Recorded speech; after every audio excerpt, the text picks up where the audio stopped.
Bismillahirrahmanirrahim. Assalamualaikum warahmatullahi wabarakatuh. Waalaikumsalam warahmatullahi wabarakatuh.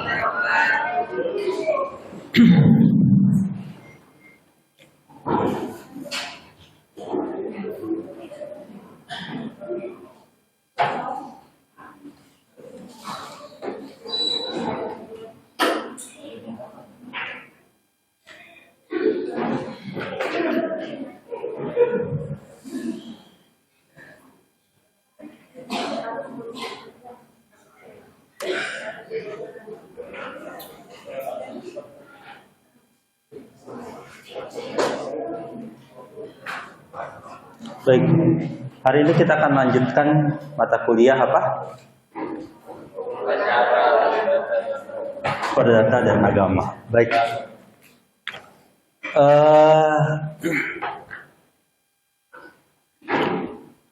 Di kesempatan sore hari ini kita akan sama-sama memulai dengan satu tema yang bermakna kewenangan absolut dan kewenangan relatif.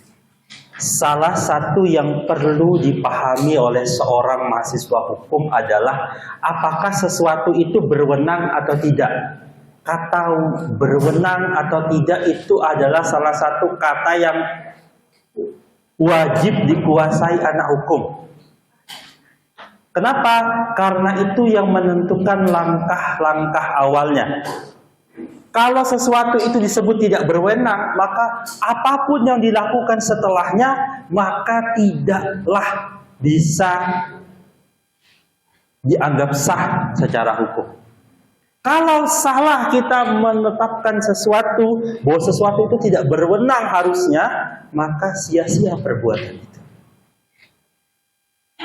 Maka ada satu kasus yang begitu luar biasa di Indonesia, adalah kasus penetapan tersangka, ya ini walaupun bukan kasus perdata ya, ini kasus pidana, kasus penetapan tersangka oleh Kejaksaan Agung terhadap salah satu begawan hukum di Indonesia. Waktu itu sang Prof itu sebagai Menteri Sekretaris Negara kalau tidak salah, saya agak lupa. Ya, Mensesnek seingat saya. Siapa itu? Prof. Yusril Ihza Mahendra. Kalian kenal Prof. Yusril? Nggak kenal kan? Pede banget kalian nggak kenal. Tahu Pak? Ya, gitu. Saya pun tak kenal. Tahu aja. Beberapa kali ketemu, walaupun tak kenalan. Prof. Yusril itu pernah ditetapkan sebagai seorang tersangka kasus korupsi, kalau tidak salah. Saya agak lupa tuh kasusnya apa. Tapi yang perlu diperhatikan detailnya adalah luar biasanya Prof. Yusril. Ya, saya salah satu orang hukum yang saya sarankan saudara untuk ikuti pemikirannya, cara berpikirnya. Walaupun tidak semua pendapatnya saya setuju, tapi cara berpikirnya itu beliau luar biasa. Waktu dikenakan tersangka itu beliau melihat langsung ini. Sebagai orang hukum harus bisa langsung menguasai ini. Apa yang dilakukan Pak Yusril? Prof. Yusril kala itu beliau mengajukan gugatan ke Mahkamah Konstitusi seingat saya terkait kewenangan pelantikan Jaksa Agung. Saya lupa waktu itu ke MK atau ke Petun gitu. Intinya menurut Prof. Yusril, nanti silakan cari beritanya itu, bahwa Jaksa Agung yang mengeluarkan SK itu adalah Jaksa Agung yang tidak berwenang karena dalam proses pengangkatannya ada masalah. Sehingga SK penetapan penetapan tersangkanya Yusril itu gugur karena jaksanya itu juga gugur. Pengangkatan jaksanya juga gugur. Jadi bisa aja saya nggak tahu kasusnya itu benar apa salah Pak Yusril, tapi beliau langsung melihat satu tema yang begitu besar. Apakah wewenang menetapkan tersangkanya itu sah secara hukum? Nih, jadi kalau kalian mau jadi orang yang hebat di dunia hukum, salah satunya di sini. Apakah dia berwenang melakukan itu? Apakah dia berwenang untuk menentukan itu? Begitu kalau kalian memikirkan sesuatu itu, yang dipikirkan pertama adalah ini kewenangannya siapa? Kalau ditarik agak ke belakang sedikit, ini kategori hukum apa? Oh, karena kategori hukum ini, klasifikasinya masuk hukum ini, maka ia haruslah ditetapkan kewenangannya adalah lembaga yang ini. Mari kita tes anak hukum semester berapa ini? 4. Yang katanya sudah belajar hukum. Kalau ada di Jalan Raya Juanda itu, ya,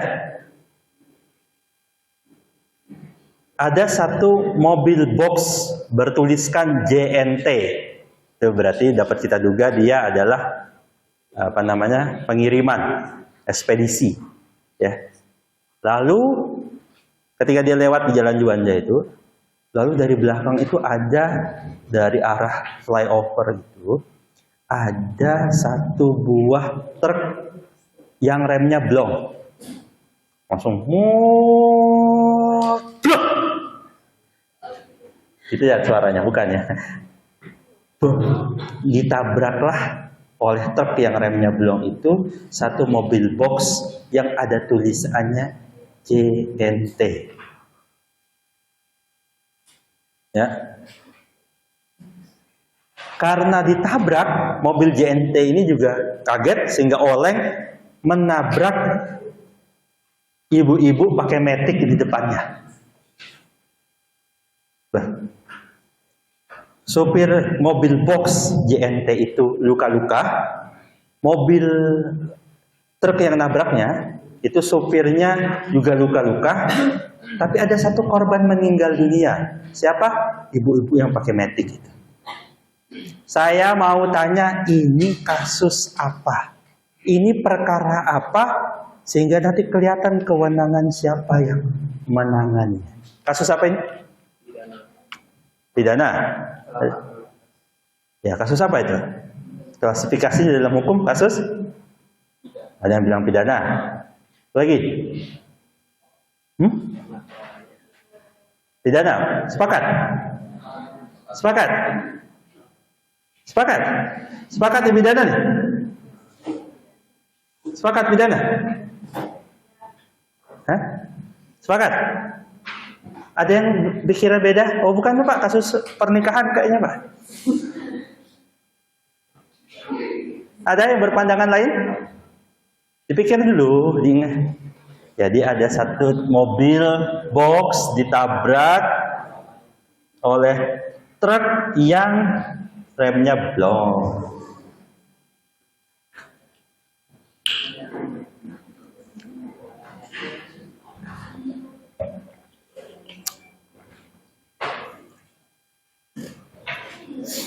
Ibu-ibunya mati. Itu yang jadi tersangka siapa? Ini Bapak perkara apa? Enggak, ini kita menentukan dulu kewenangan siapa. Yang tersangka siapa itu? Supir yang mana? Supir truknya kan nggak nabrak ibu.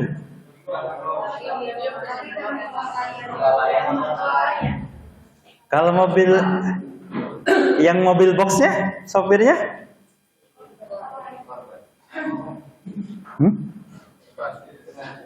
Korban?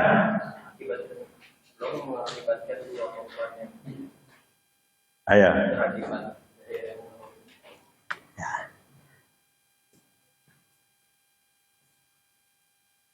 Yakin kayak gitu kasusnya?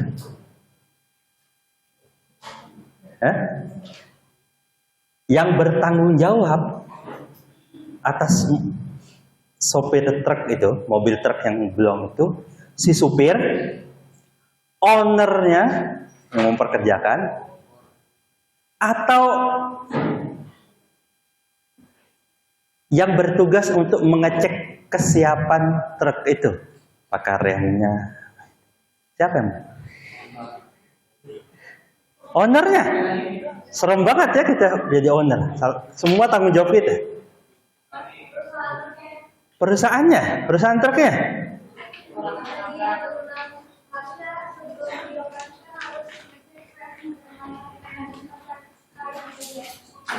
Tapi kan bukan dia yang mengakibatkan matinya orang.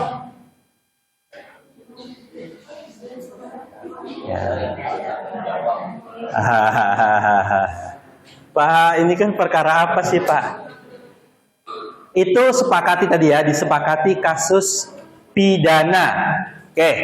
Kasus pidana itu mengakibatkan seseorang yang melakukan tindak pidananya itu dikenai hukuman. Salah satu hukuman utamanya adalah dipenjara.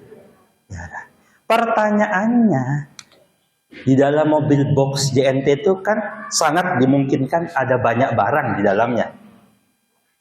Itu kasus pidana apa bukan?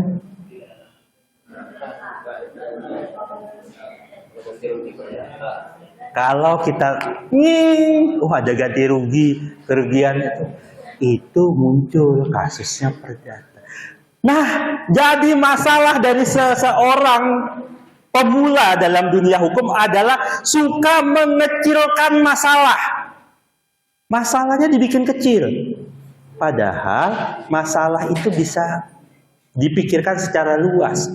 Bisa jadi dalam satu perkara itu ada unsur pidananya. Ternyata supir truknya itu adalah seorang anggota TNI. Kasus apa ini? Hah? Nah ini waktu belajar pidana melupakannya. Kasus yang melibatkan seorang anggota TNI itu tidak diadili pidana, tapi tidak diadili di pengadilan umum. Karena apa? Karena statusnya sebagai seorang. Jadi banyak hal. Misalnya contoh sopirnya. Kasus kerugiannya. Contoh, misalnya itu barang saudara, skincare saudara yang senilai 40 juta rupiah misalnya, ada di dalam itu. Saudara nagihnya kepada sopir mobil box, kepada ibu yang meninggal, kepada driver yang truk yang blong, atau kepada owner perusahaannya, owner perusahaan yang memiliki truk itu, atau orang yang tadi mengecek remnya, atau siapa? Atau kepada perusahaan ekspedisi. Ke perusahaan ekspedisi? Perusahaan ekspedisi? Atau kepada perusahaan asuransi yang ekspedisi itu mengasuransikan.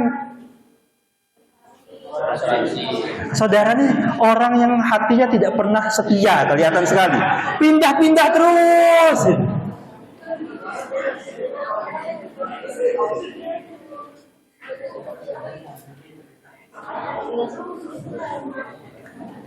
Karena Bapak nambah-nambahi itu. Nah, orang hukum harus terbiasa dengan embel-embel yang banyak itu. Hal yang kecil itu mempengaruhi arah satu perkara. Satu kasus itu bisa berubah-ubah, bisa berbagai aspek, tergantung embel-embelnya. Ternyata saudara yang sudah belajar hukum perdata, sudah belajar hukum pidana, menentukan perkara itu tidak mudah. Ini perkara apa? Kan sepele itu. Bahasa gampangnya, ini perkara apa? Tapi ternyata tidak pernah mudah menentukan itu. Tidak semudah ketawa-tawa saja. Oh, ini kasus ini nih, ini kasus ini nih. Ternyata menentukan di awal saja ini kasus apa, itu satu kerumitan sendiri yang saudara nanti akan temukan dalam kehidupan saudara. Oh Pak, saya nggak mau bekerja di bidang hukum. Ya sudah, tidur aja kalau yang nggak mau kerja di bidang hukum. Tapi yang mau jadi orang yang kerja di bidang hukum, mau hukum acara apa saja, mau bidang hukum apa saja, wajib menguasai tema ini. Bagi yang tidak mau dengarkan tema ini nggak apa-apa, kalau tidak berminat di bidang hukum. Tapi yang pengen kerja di bidang hukum, pastikan saudara menguasai tema ini. Kewenangan absolut, kewenangan relatif. Di HTN, saudara kan bilang, oh itu kewenangan absolutnya presiden, oh itu kewenangannya provinsi, oh itu kewenangannya kabupaten, itu kewenangannya desa. Masing-masing punya kewenangan. Saudara bicara hukum administrasi negara, oh itu kewenangannya ini, kewenangannya pejabat ini. Walaupun dia presiden, dia tidak punya hak untuk mengangkat kepala desa. Karena apa? Untuk mengangkat kepala desa ada kewenangannya tertentu. Begini dan begitu. Dari semua bidang hukum itu pasti bicara tentang kewenangan ini. Kalau saudara menguasai ini, saudara sudah satu langkah di depan yang lain. Tapi kalau saudara sampai semester 4 ini masih bingung menentukan ini, siap-siap saudara tertinggal dalam menangani perkara apa saja. Itu ya, saya wanti-wanti ini. Saya mewanti-wanti baik yang absolut maupun yang relatif. Karena menentukan bidang ini itu tidaklah mudah. Oke, ada pertanyaan? Tidak ada, Pak. Oke.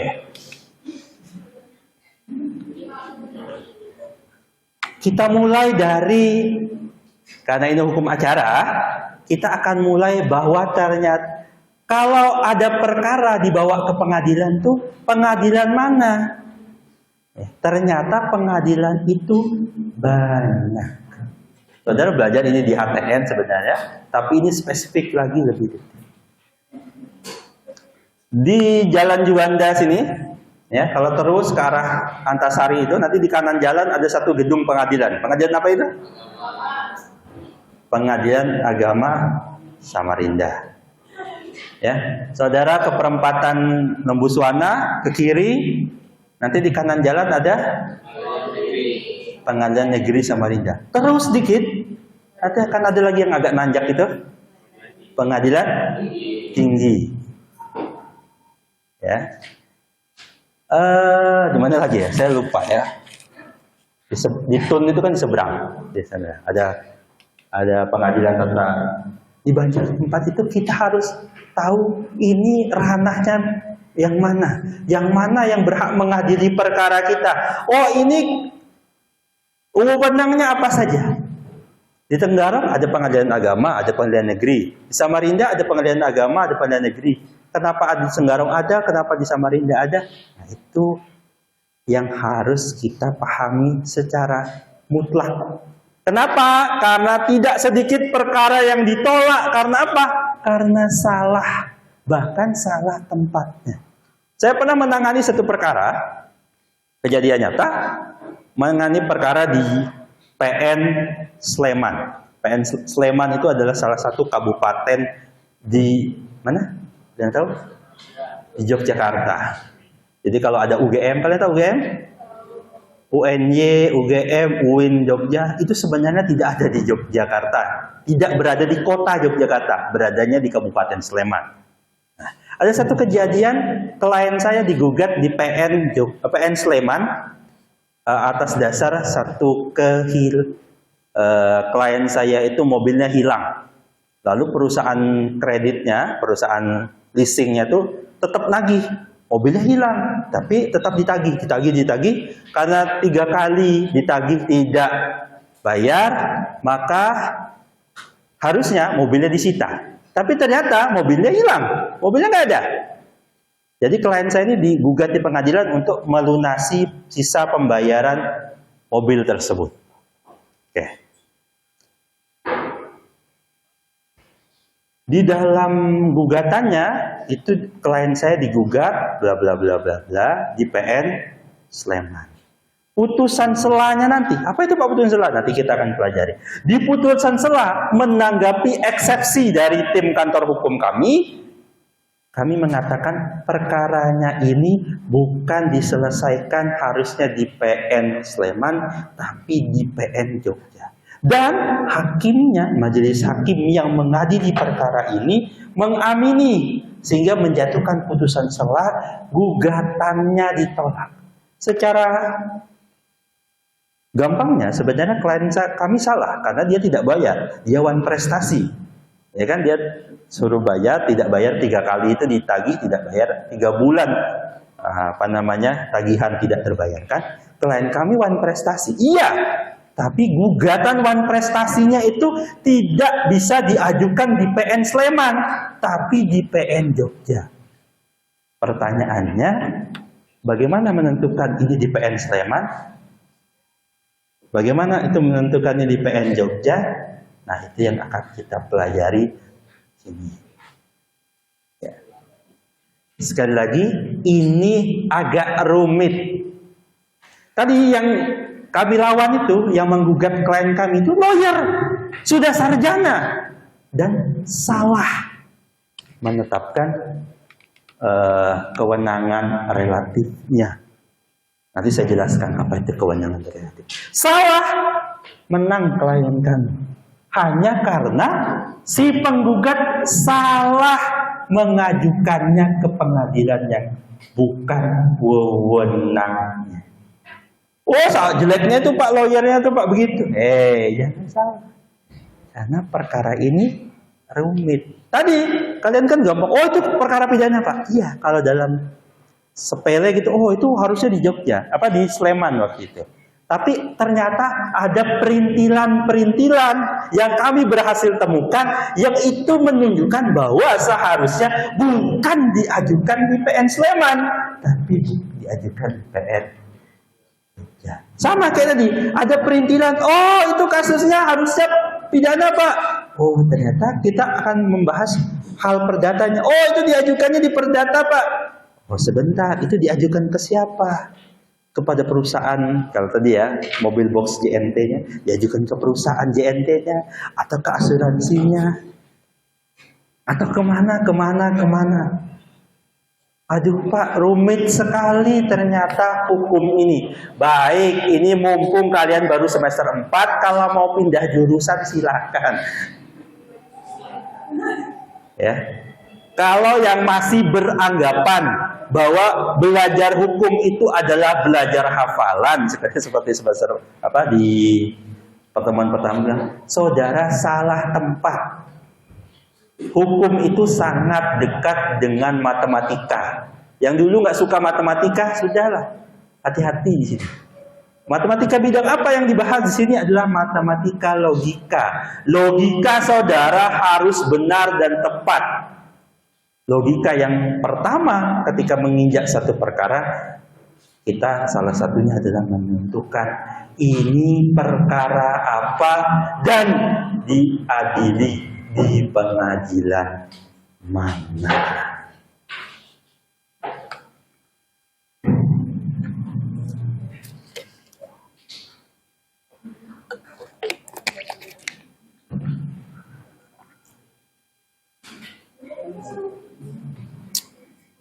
Oke, ada pertanyaan? Tidak ada Pak? Ada? Nggak ada kan? Saya tahu isi hati kalian.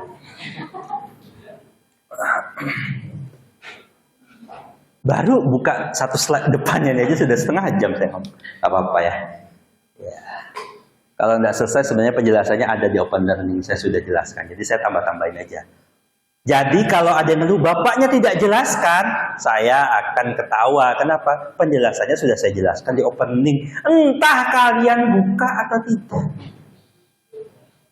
Sekali lagi ya, perkuliahan di UMKT itu hybrid, Open Learning dan tatap muka. Tatap muka ini sebenarnya saya kasih tahu adalah hanya untuk menerangkan kalau saudara tidak tahu. Saudara tanya, Pak, maksud yang di Open Learning ini apa, Pak? Maksud yang Bapak jelaskan di Open Learning ini apa? Tapi ternyata berlalu berapa semester, mahasiswanya nggak buka Open Learning-nya kok. Belum nonton videonya kok. Belum baca kok.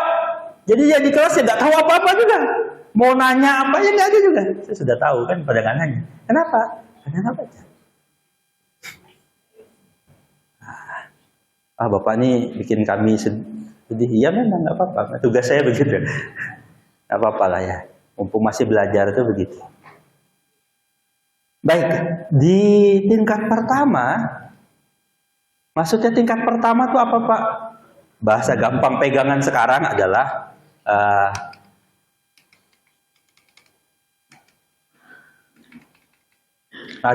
tingkat gampangnya pertamanya tingkat kabupaten. Nah, setelah itulah tingkat kota. Nanti dijelaskan penjelasannya di bawah. Lalu di tingkat banding ini level provinsi, nanti lagi ada tingkat atas di Mahkamah Agung. Untuk lembaga yang di bawah Mahkamah Agung.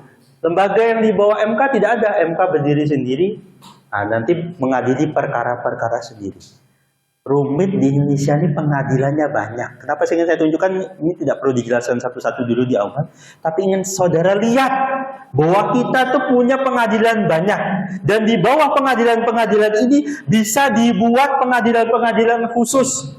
Di bawah PN ini ada pengadilan tipikor. Di bawahnya ada pengadilan HAM. Di bawah ini pengadilan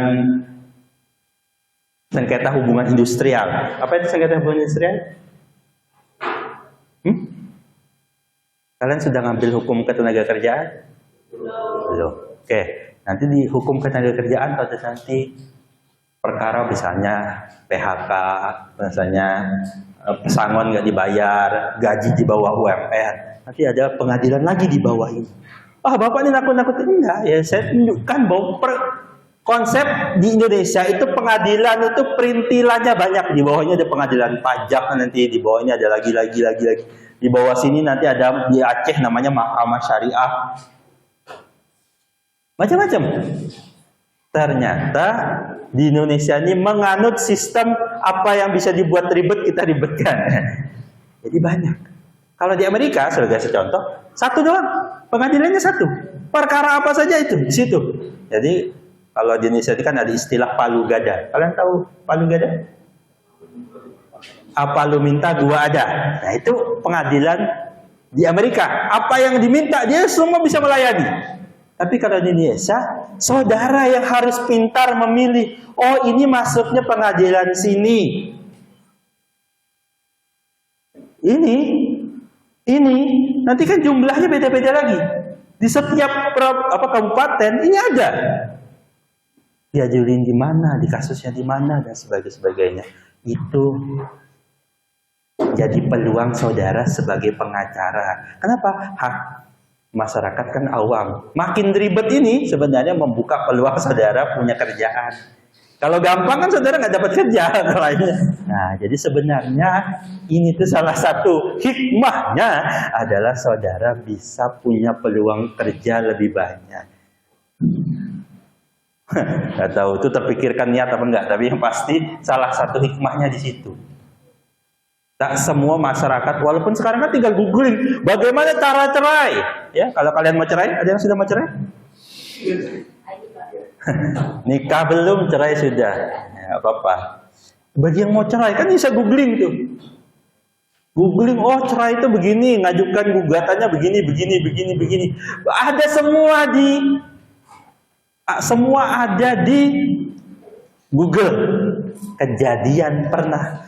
Tiba-tiba seorang klien menghadap saya. Pak, saya kemarin ngajukan gugatan ke Pengadilan Negeri Tenggarong. Kejadian nyata.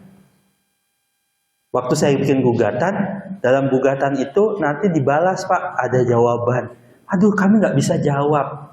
Lah, saya tanya, kenapa dulu ngajukan? Ya tinggal, waktu itu kami googling, Pak, kayaknya gampang aja. Setelah perkara begitu, baru dia ngadepin kan. Rasakan, bayar mahal. Makanya lawyer dibayar mahal itu karena ilmunya. Jadi saudara bersusah-susah dulu lah di kelas begini. Ya kalau maunya nyantai-nyantai aja main tidur ya tidak apa-apa juga. Tapi ketahuilah ilmu yang saudara dapat di kelas-kelas beginilah yang membuat saudara layak punya ilmu dan dibayar dengan kapasitas. Kliennya itu datang, Pak, aduh Pak tolong kami Pak, kami tidak bisa lagi jawab ini. Kenapa kemarin nggak ngadep saya sebelum mengajukan gugatan? Kami taunya lawyer itu mahal, Pak. Ya, akhirnya saya memilih diselesaikan sendiri. Kami ngadep sendiri ke pengadilan, ngajukan gugatan sendiri. Dapat dari mana gugatannya? Saya download di internet. Rasakan isi gugatanmu jelek, saya bilang. Saya jamin kalah, saya bilang kayak gitu. Jadi sebenarnya dia tuh menang secara substansi perkara.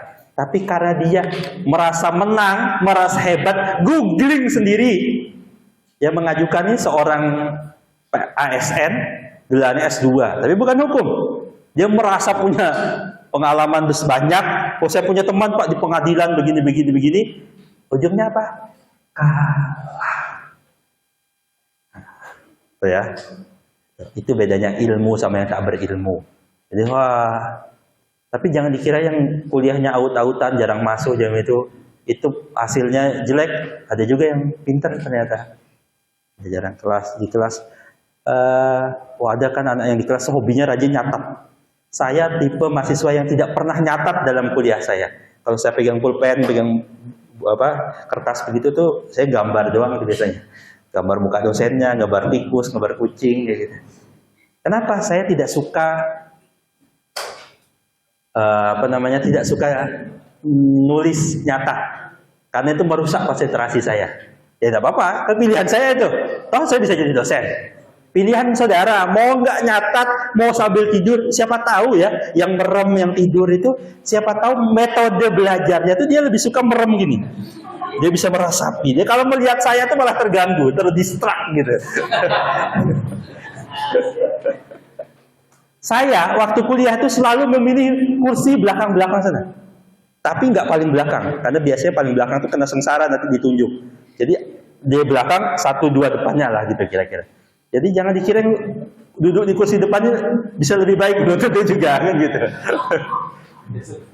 Belum tentu juga. Masing-masing ya, maksud saya mau metode caranya masing-masing. Ya, saya sampaikan ya sekali lagi di kelas saya itu ya banyak ngoceh gini aja. Kenapa? Karena materi runutnya saya sudah sampaikan di open learning. Saya menjamin saya adalah dosen yang paling banyak bikin video penjelasan. Saya jamin. Lihat aja di semua open learning, kelas saya yang paling banyak video penjelasan materinya. Tapi tidak ditonton, ya nggak apa-apa juga. Yang penting kan saya sudah bikin, ya kan? Kalian kan tinggal klik gitu ya. Kenapa saya tahu? Open learning itu merekod berapa menit saudara membuka open learning. Bayangkan sekian banyak itu, dia progresnya 100%, tapi hanya ditempuh dalam 30 menit. Padahal video saya ada 10, yang masing-masing video itu 10 menit. 10 kali sekian, itu aja sudah lebih daripada 30 menit. Nah itu tandanya videonya nggak ditonton. Ya saya nggak apa-apa juga. Saya sudah bikin ngakalin, di open learning itu bisa diakali. Videonya itu hanya bisa progresnya nambah kalau saudara nonton sampai akhir. Tapi saya tahu temukan caranya. Gimana? Ya ditarik aja sini, seret sampai akhir. Terpenuhi. Itu ya memang gitu. Saya tahu cara kalian. Kan gitu ya. Open learning sudah ngakalin itu supaya progresnya bisa dihitung kalau sudah sampai habis. Ini ternyata bisa ditarik gitu.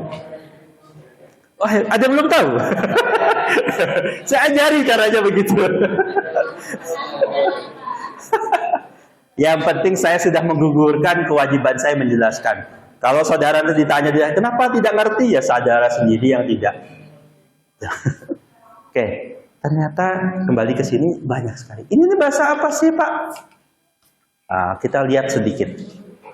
Bahwa setiap peradilan di Indonesia, bahwa peradilan Indonesia mengenal 4 lingkungan peradilan. Ada peradilan umum, di peradilan umum sebelah sini. Ada peradilan agama di sini. Ada peradilan militer. Oh, supir truknya ternyata militer Pak, sedang bawa truk. Maka dia tidak bisa diadili di sini, tapi dia diadili di sini, di pengadilan militer. Ada lingkungan peradilan tata usaha negara yang ujung sini. Oke. Yang menentukan ini apa Pak? Secara universal dilihat dari jenis pihak dan perkaranya. Jadi bisa dilihat dari 2 hal. Bisa dilihat dari sudut pandang perkara apa? Cukup tidak. Juga harus dilihat dari pihaknya siapa. Nah, lalu undang-undang mengatur di bawah ini, masing-masing ini bisa dibuat lagi pengadilan-pengadilan khusus. Ada pengadilan, tadi saya sebutnya tata usaha.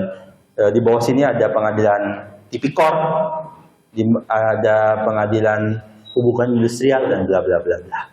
Jadi ribet. Saya waktu pertama belajar ini ribet amat di Indonesia. Tidak apa-apa. Ternyata hikmahnya itu yang mendatangkan klien kepada kita. Ada seorang klien datang ke kami, dapat kesini tahu dari mana Ibu? Saya tadi ke KUA Pak mau ngurus perceraian saya. Ya, dia ngurus cerai itu ke KUA. Sama orang KUA, bukan ke sini, Bu.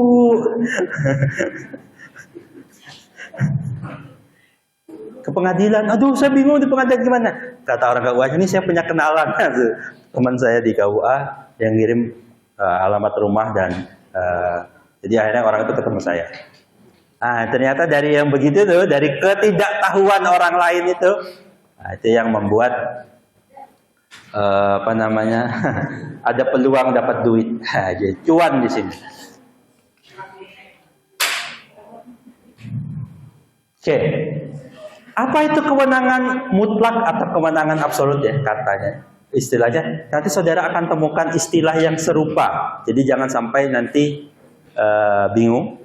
Ada kewenangan mutlak atau kewenangan absolut. Bahasa lainnya adalah kompetensi absolut. Jadi istilah ini istilah yang sinonim. Kewenangan mutlak, kewenangan absolut, kompetensi mutlak, kompetensi absolut itu satu makna yang sama. Sedangkan satu lagi namanya adalah kewenangan relatif atau kompetensi relatif. Itu sinonim. Sekali lagi, apa yang akan saya jelaskan ini akan diulang di mata kuliah hukum acara yang lain. Semua mata kuliah hukum acara akan bicara ini. Kenapa? Yang tadi, ini yang menentukan saudara tepat atau tidak. Salah saudara di sini, percuma ngomongin yang bawah itu. Mau tadi kayak klien saya itu surat tanah punya, bukti-bukti semua punya. Kalah di pengadilan, kenapa? Karena dia sok-sokan mengajukan sendiri, salah dalam hal-hal yang tertentu. Oke, kewenangan mutlak itu menyangkut pengadilan mana? Ini saya bikin penjelasan gampangnya adalah dibawa ke pengadilan mana? Di sini, sini, atau di MK. Oke. Jadi pertama bisa mengajukan perkara itu bisa ke sini, atau ke MK. Ya, ke pengadilan mana? Jadi kita harus tahu ke pengadilan mana perkara yang kita hadapi, yang kita tangani, yang kita dapatkan itu mau dimasukkan ke perkara apa. Kejadiannya tadi ada kecelakaan, ada yang meninggal dunia, ada yang skincare 40 jutanya rusak, ada yang truknya dan sebagainya. Oh, bisa jadi satu perkara satu masuk di sini, perkara lain masuknya di sini. Dalam satu perkara itu punya banyak perintilan perkara. Jadi jangan hanya karena ada, oh ini satu perkara, apalagi klien datang, oh Pak perkaranya begini-begini. Sebentar, tugas kita yang mengklasifikasikan, menentukan bahwa perkara ini masuk perkara yang mana. Itu tugas kita sebagai orang hukum. Aduh Pak, saya waktu kelas sebagiannya ini, saya pas gak memperhatikan. Salahmu. Orang di luar itu nggak akan tanya.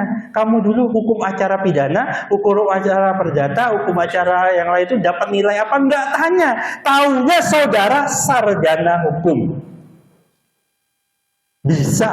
Itu kayak teman saya sarjana teknik elektro. Waktu KKN itu datang warga. Mas, ini kipas angin saya rusak. Tolong dibantu diperbaiki.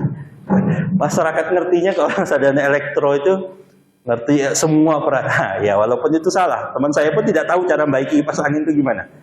Akhirnya sama teman saya, demi menjaga wibawanya, dia terima. Oh ya Pak, siapa? Terus dia bawa ke tukang servis yang lulusan SMA itu.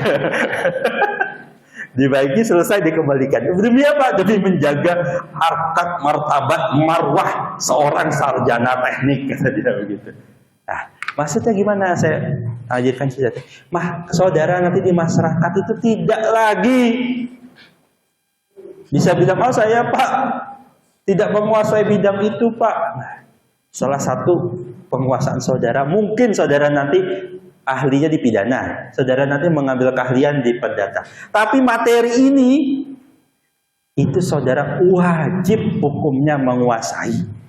Maksudnya gimana? Ya saudara tahu perkara ini akan masuk di mana. Walaupun saudara bilang, oh tapi kalau bidang itu saya tidak ahli. Tapi minimal saudara seorang sarjana hukum tahu perkara itu masuknya kemana.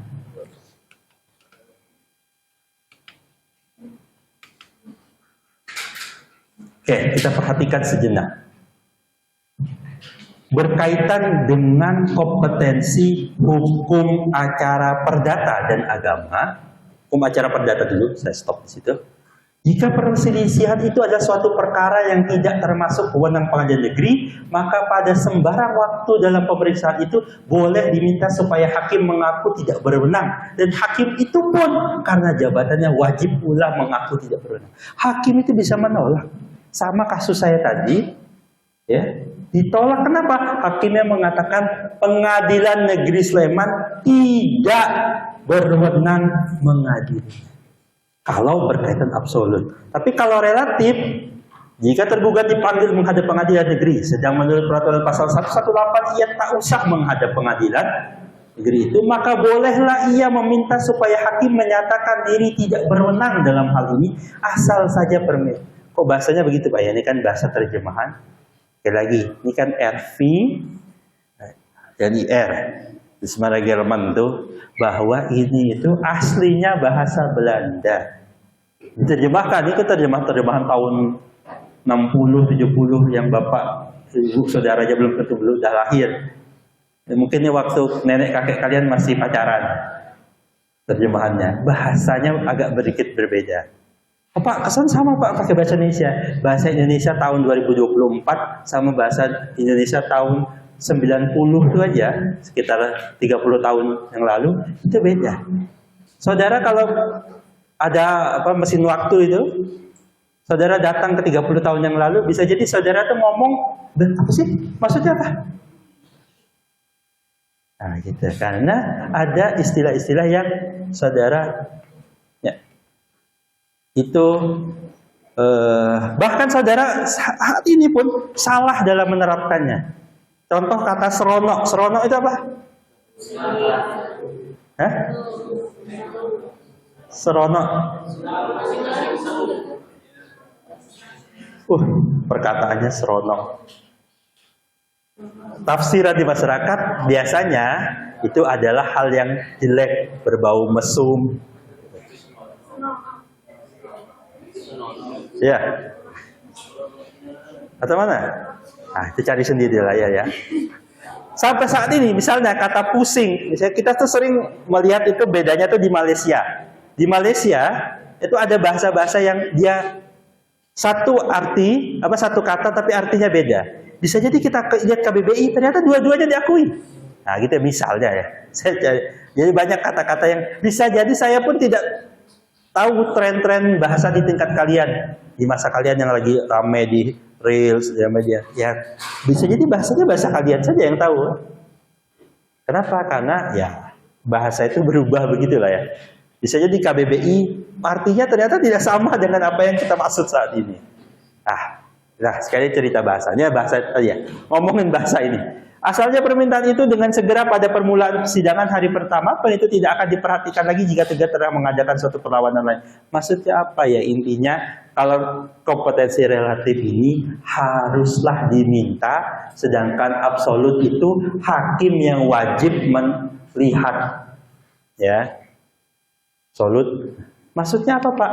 Absolut tadi saya ulangi, absolut itu berkaitan dengan pengadilan yang mana di antara pengadilan yang banyak ini, sedangkan kompetensi relatif atau kewenangan relatif bicara tentang pengadilan yang mana, di daerah mana yang berwenang. Saya kasih contoh kemarin, ada orang bercerai. Ya, ini pertama kita lihat nih kasusnya. Ada orang bercerai. Kita akan tanya pertama, agamanya apa? Oh, saya agamanya Kristen, Pak. Kemana dia bercerai? Ke pengadilan negeri.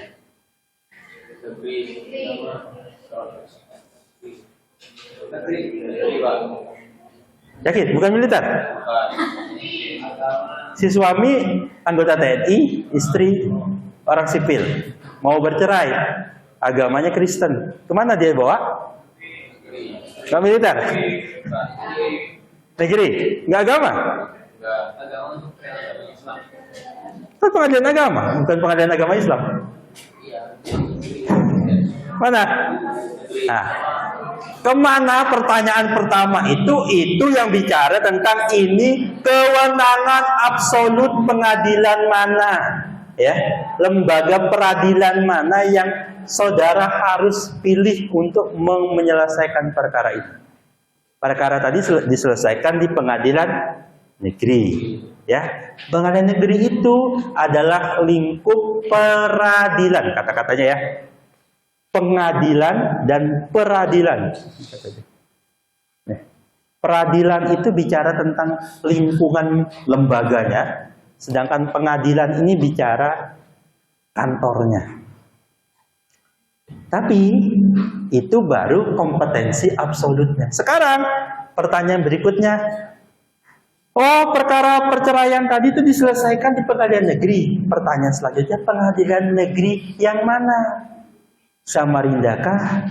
Nah, kita akan tanya, saudara, di mana KTP-nya?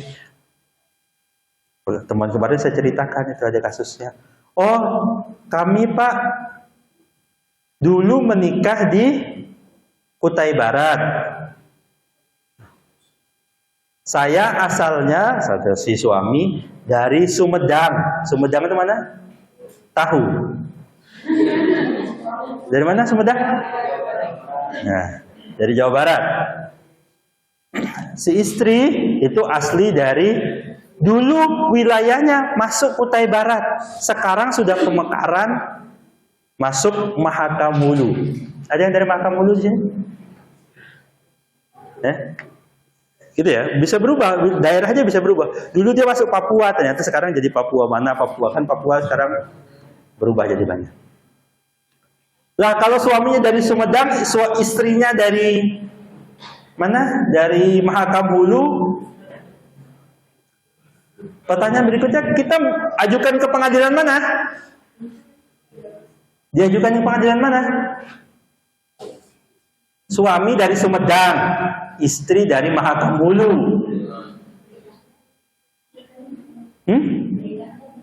Menikahnya di Sulawesi Selatan.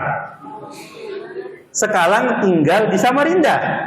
Si suami, istri karena sudah ribut balik ke Mahakamulu. Di mana?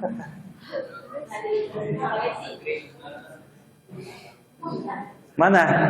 Kan saudara sudah sepakat tadi nih, ini di pengadilan negeri. Tapi pengadilan negeri mana yang punya kewenangan untuk mengadili ini? Bebas saja Pak pilih. Sulawesi. Sulawesi kan? Sulawesi Pak. Tidak saya jawab, nanti kita simpan dulu.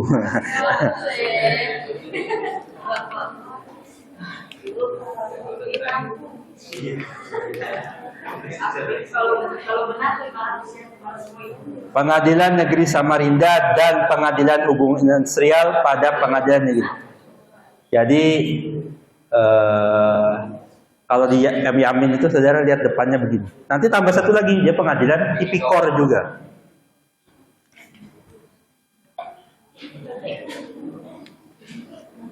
Apa ini? Celemek.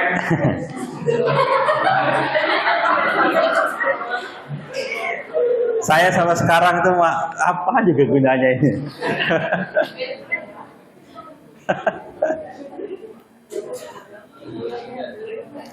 Ini adalah 5 lingkungan plus mahkamah konstitusi, 4 lingkungan peradilan plus mahkamah konstitusi.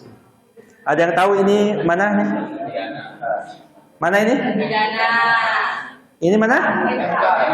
Sebentar, bahasanya ini doang ya, pidana. Kan pilihannya lingkungannya nih, peradilan umum, peradilan agama, peradilan militer, tata usaha negara, dan mahkamah. Oke. Ini apa? Ini apa? Ayo. Ini apa? Celemek. Kan ini.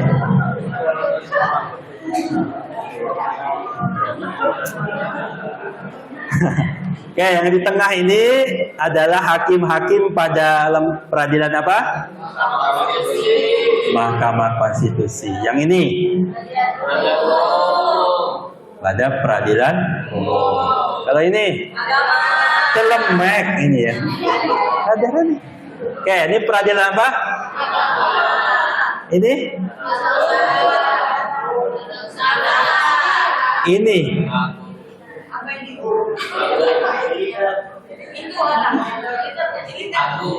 Ini apa di lingkungan apa ini? Inilah para hakim agung yang bekerja di Mahkamah Agung. Oke. Militer mana Pak? Ya saya nggak temu fotonya aja, cari aja googling sendiri ya. Saya punya teman dulu sarjana hukum nih, salah satu pekerjaan yang tidak familiar di kalangan mahasiswa hukum, padahal ada peluangnya. Apa itu? Menjadi jaksa dan hakim di pengadilan militer. Kok bisa Pak? Iya, dia cari sarjana hukum. Jadi sudah spesifik itu. Yang dia cari sarjana hukum. Peluang ada hakim militer, ada jaksa, namanya auditor militer. Auditor militer. Saya punya teman satu orang, dia jadi auditor militer.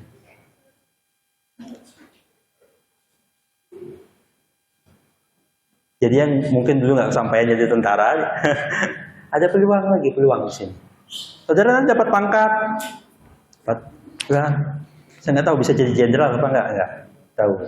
Kalau mau bintang 4 jadi presiden nanti naik dari bintang 3 jadi bintang 4. Ini salah satu pekerjaan yang tidak lazim tuh di pengadilan. Fotonya aja jarang.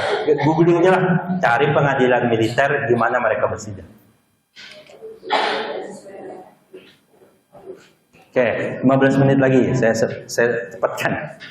Padahal saya tadi menyiapkan itu ada 4 materi, tapi kok yang satu aja belum selesai. Ya beginilah, keinginan hati tapi tidak sama dengan kenyataan.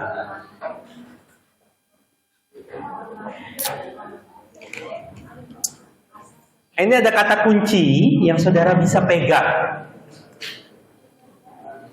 bahwa Indonesia itu punya konsep namanya multi jurisdiction system. Apa itu? Bahwa pengadilannya masing-masing punya kompetensi masing-masing. Kalau di Amerika, kan saya contohkan, Amerika tidak memisahkannya. Dia single jurisdiction system. Dia tuh single. Maksudnya jomblo, bukan ya?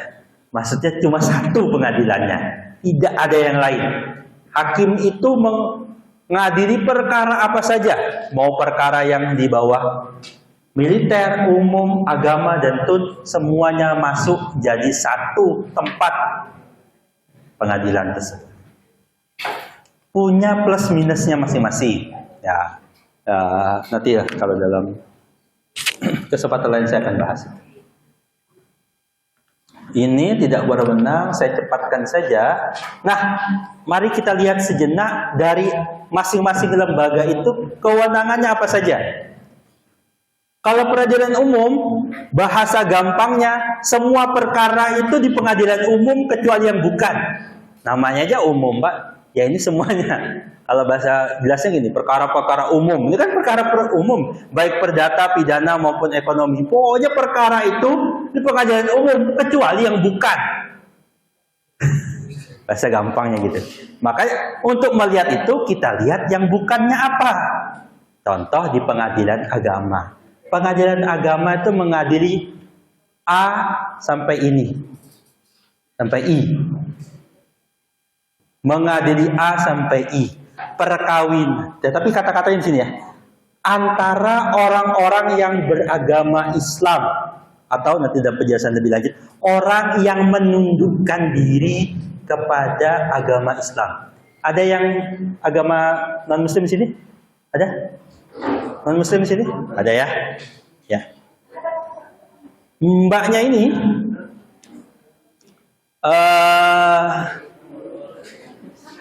bisa berperkara di pengadilan agama. Perkara apa? Perkara yang mbaknya menundukkan diri pada hukum Islam. Sadar atau tidak sadar. Contohnya apa? Ada contohnya yang bisa ngasih contoh?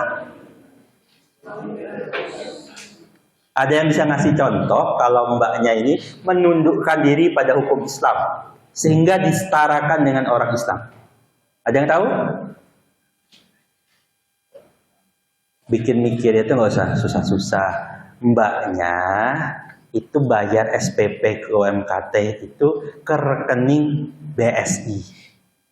Dia membayarkan kepada bank yang tunduk pada hukum Islam, maka secara tidak langsung mbaknya itu dalam urusan perbankan dengan BSI itu dia menundukkan diri dalam hukum Islam. Maksudnya apa? Kalau punya sengketa dengan uang yang dia transfer tidak beres, tidak sampai dan sebagainya, maka dia harus menyelesaikannya bukan di pengadilan negeri, tapi pengadilan agama. Kenapa?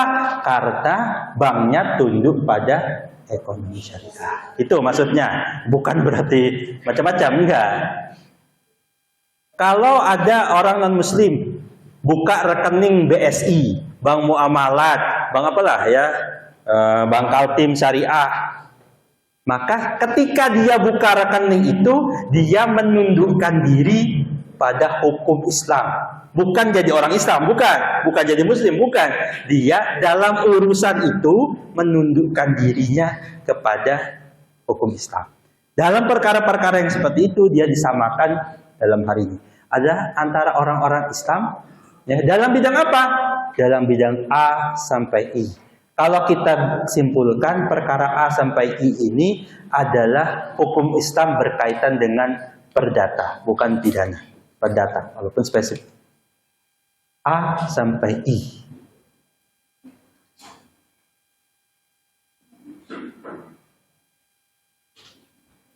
Di UIN itu ada jurusan namanya hukum ekonomi syariah dan hukum Islam apa aja lah. Gelarnya sama kawan kalian. Apa gelarnya? Sarjana hukum.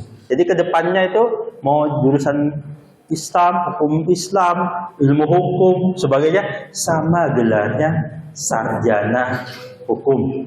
Kalau dulu kan mereka gelarnya itu SAG, ya, seringnya dulu pernah jadi SSY. Sekarang kembali beberapa jadi SAG, kalau yang hukum jadi SH. SAG itu apa, singkatan apa?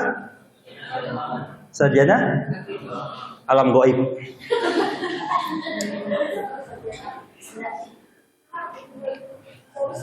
Oke.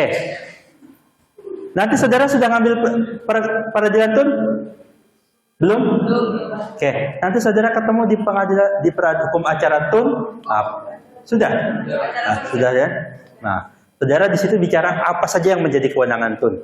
Jadi apa yang menjadi kewenangan peradilan agama, apa yang peradilan tun? Militer itu keseluruhan mana pidana yang dilakukan oleh militer. Intinya yang dilakukan oleh militer sampai saat ini diadili di peradilan militer. Nah, terakhir mana MK-nya? Ya, MK sendirilah ya. Nanti saudara hukum acara MK sudah belum? Nah, sedang. Nah, itu diadili perkara. Nah, selain yang dibahas di TUN, di agama, di militer, di MK, ya akan kembali ke TUN. Selain itu masuk di TUN. Bahasa gampangnya di situ. Cuma saudara harus cari tahu ini termasuk yang lain apa bukan. Gitu ya. Oke, sebentar lagi. Kalau itu kompetensi absolut. Nah, yang agak rumit lagi setelah kita tahu, oh itu masuknya. Oh, kami sudah tahu Pak, itu diselesaikan di pengadilan negeri, itu di pengadilan agama, di militer Pak, di TUN Pak, di MK Pak. Ini menjadi masalah lagi adalah bagian ini ya, kompetensi relatifnya. Dan kasus perdata adalah salah satu yang paling rumit menentukan relatif. Nih, salah satu yang paling rumit menentukan kompetensi relatifnya. Di pengadilan mana? Maksudnya yang kabupaten mana? Kota mana? Kayak kasus tadi. Ini ada dan 1-2 slide ini yang sebagai penutup yang harus dikuasai agar saudara tidak salah kamar, tidak salah tempat, tidak salah kiblat.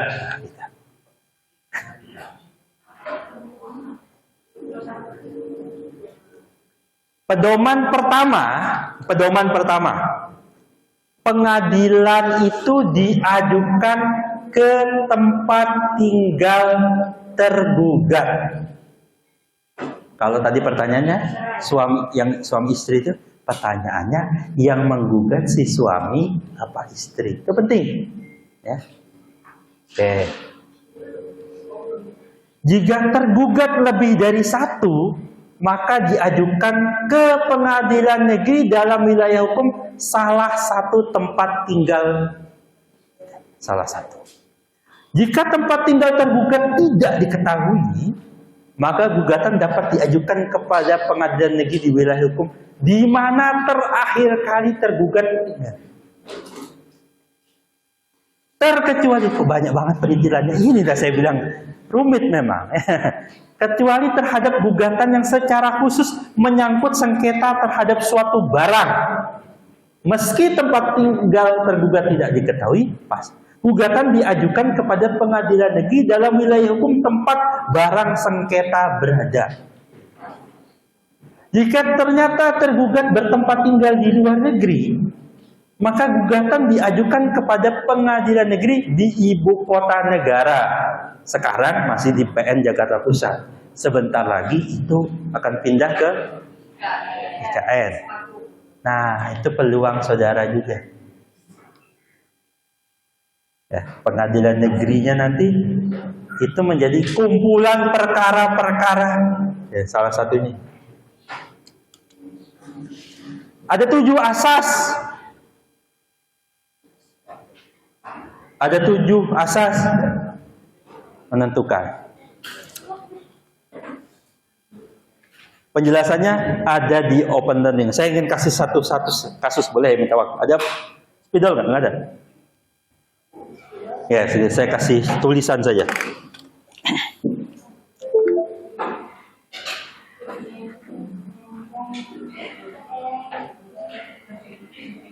Oke, kasusnya bagian ini. A hutang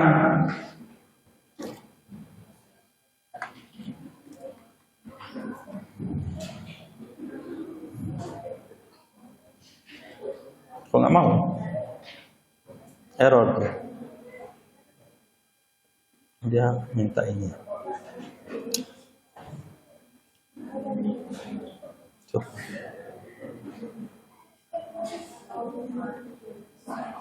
Error dia. Oke, cabut aja deh. Oke, gini. Bahasa gampangnya. A punya hutang. Ya. A punya hutang kepada B. A adalah orang yang tinggal di Tenggarong ber-KTP Samarinda. A adalah orang Tenggarong, tinggal di Tenggarong ber-KTP Samarinda.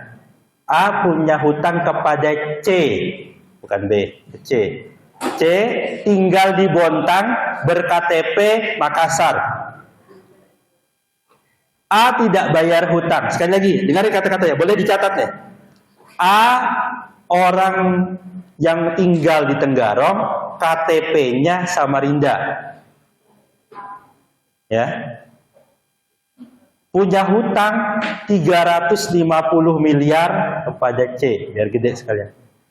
C adalah orang ber-KTP Makassar, tinggal di Bontang. Atas hutang si A menjaminkan rumahnya yang terletak di tanah Grogot seluas 40 hektar. A tidak bayar hutangnya sehingga C marah. C datang kepada saudara, meminta saudara menggugat si A. Ke pengadilan mana gugatan diajukan? Itu salah satu contoh soal yang nanti akan ditanya. Pengadilan mana? Saya nggak dengerin Pak. Coba saya yang belakang-belakang ya. Pengadilan mana Mbak? Mas? Pengadilan mana? Mana? Mana?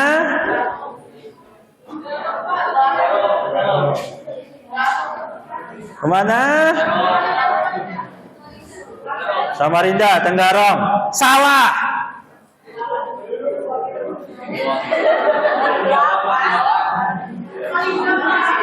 Saya sudah bilang Samarinda, Tenggarong salah. Ya, mana depan? Tanah Grogot. Kenapa? Ya coba-coba aja. Kenapa kalau tanya Grogot? Ya karena itu salah Pak.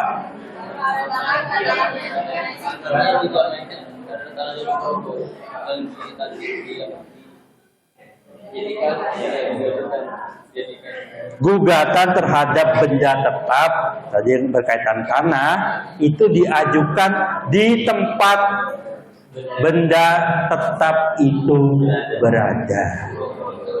Yang tadi gugatan mengajuin ke Tenggarong ke Samarinda, udah klien ke saudara yang tadi itu orang-orangnya kalah. Coba bayangkan. Apa sepele Pak hanya jawab pertanyaan? Tidak. Bayangkan kalau itu klien ngadap saudara dan saudara-saudara yang jawab tadi itu jawab Tenggarong atau Samarinda, klien saudara kalah. Ya. Jadi jangan, oh Pak sepele Pak begitu, enggak. Di tangan saudara-saudara yang tadi salah itu, klien saudara kalah. Demikian waktu saya habis. Assalamualaikum warahmatullahi wabarakatuh.